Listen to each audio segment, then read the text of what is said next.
Okay, so first question is probably injuries. Go ahead and fire away.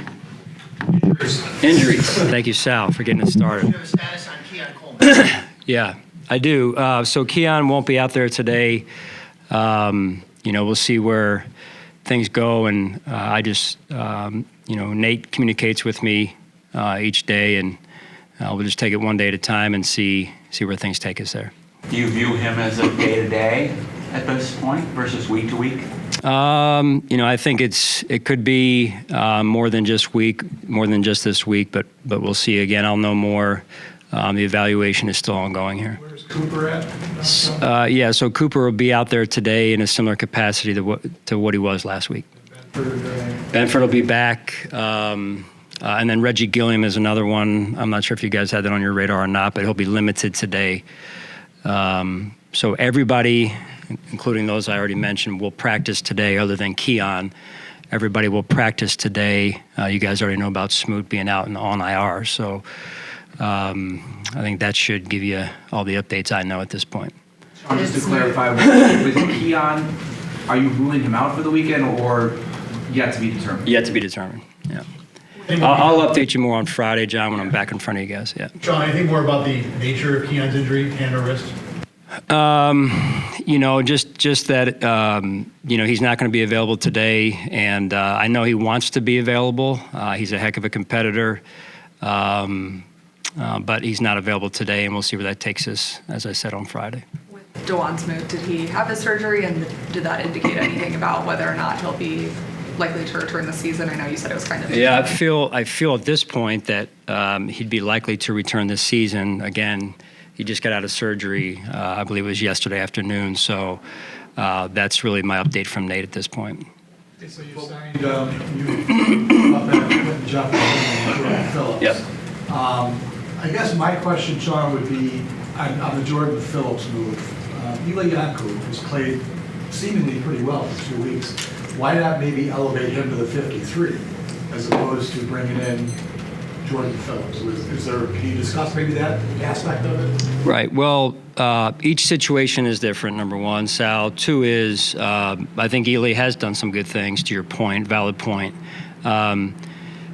Jordan Phillips, was released from his other team, as was Q. So who knows where that'll go, right? They haven't played a lot, either of them, with their old clubs. So we've got to see if they're in shape and fit to play, and just take it one step at a time. So we'll see where that goes.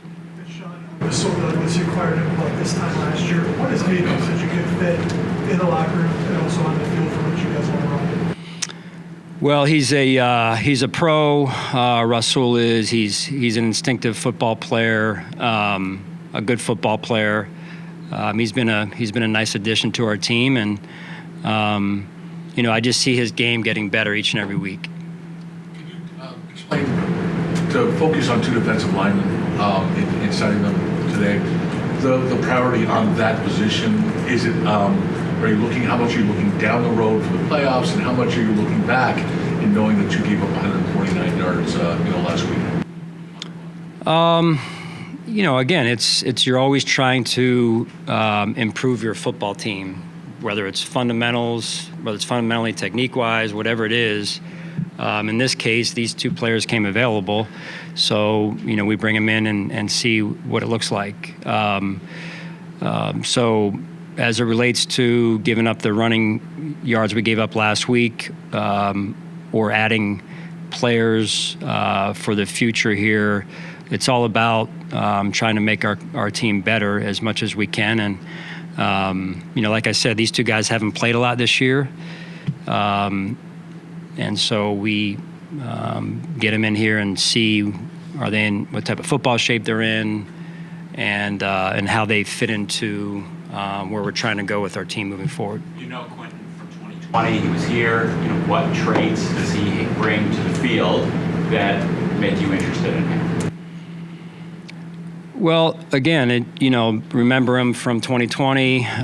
Been keeping our eyes on him as he's been going through his journey over the last couple of seasons, and not as much tape this year. A little bit more tape last year.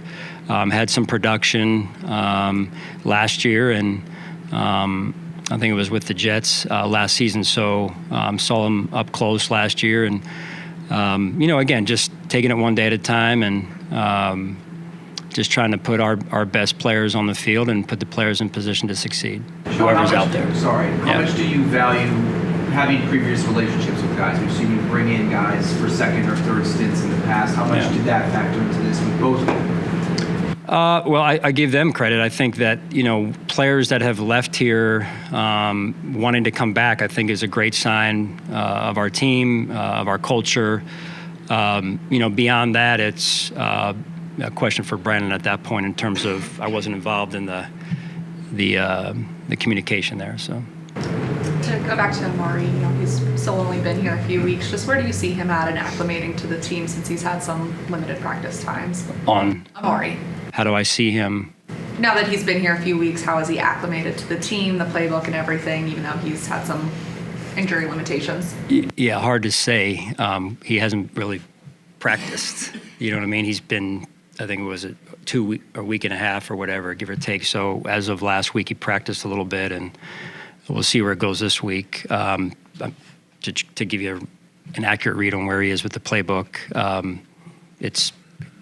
right now he's spending as much time in the training room as he is in the process of game planning and all that type of stuff. So it's hard for me to say accurately in this case.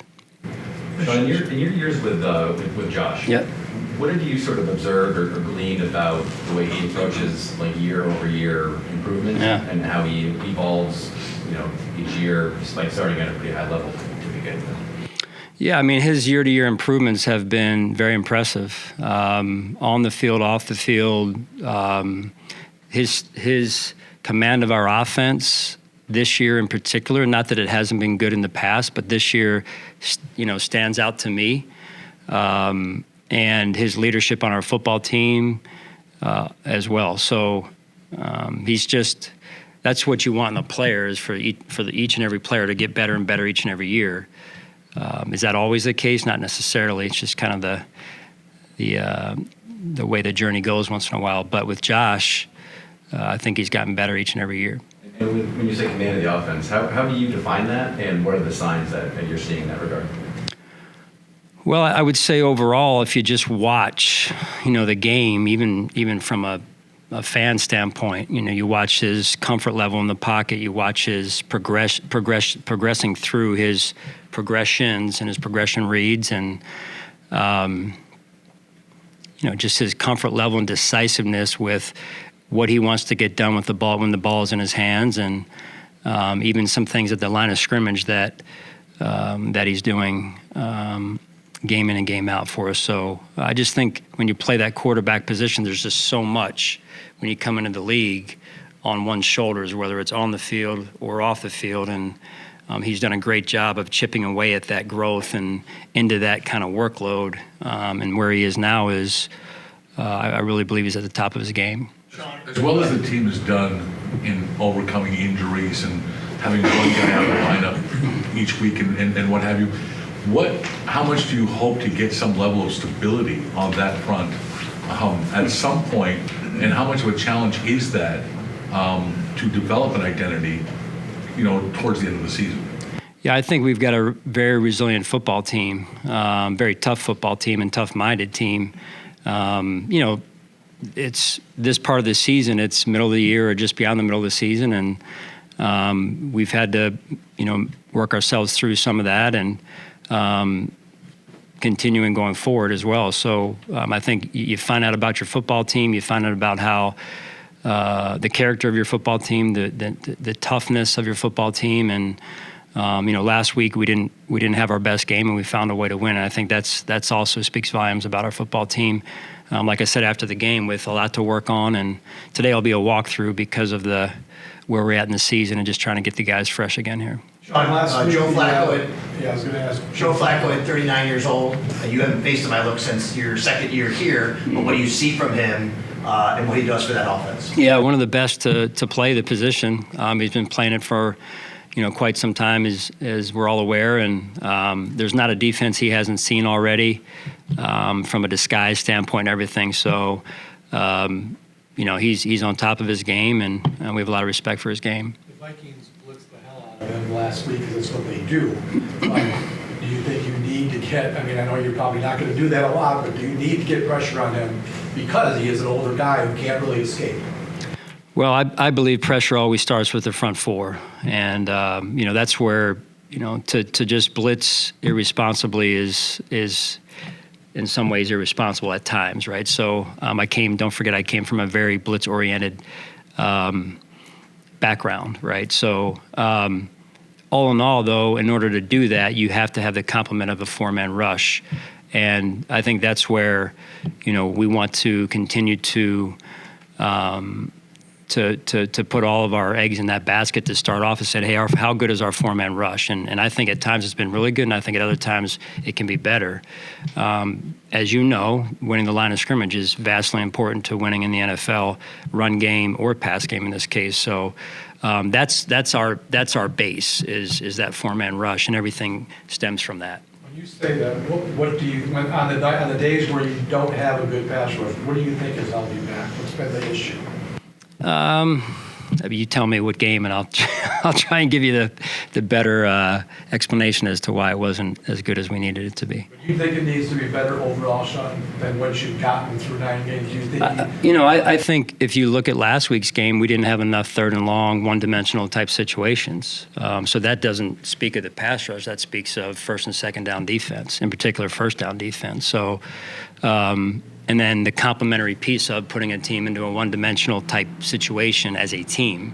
So, those go hand in hand. And it's not just the front four. The coverage piece has to work together with it as well. So these are all areas here where we are trying to improve and become a better football team. So that process continues, and that's why we're going out to practice, albeit it's a walkthrough. But for any team to say they're satisfied at the midway point with everything they're doing, that's just not who we are. So, Sean, I know that John Bass being named AFC Special Teams Player of the Week, I know it's just an award.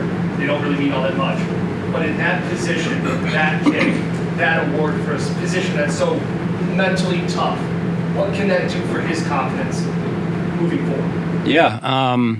That was a big-time kick in a big-time moment of the game, and I think it just shows you what he's capable of. And you've got to be tough-minded in order to do that, and he executed. So I don't think we need to think twice about where he's at or anything like that. He just showed us where he's at, and that was a big-time play for us. And certainly the outcome was the outcome. So. The journey continues, and we're moving forward, and so is he. So extremely proud of him, and looking forward to more of him just being the player that he is and he's capable of being.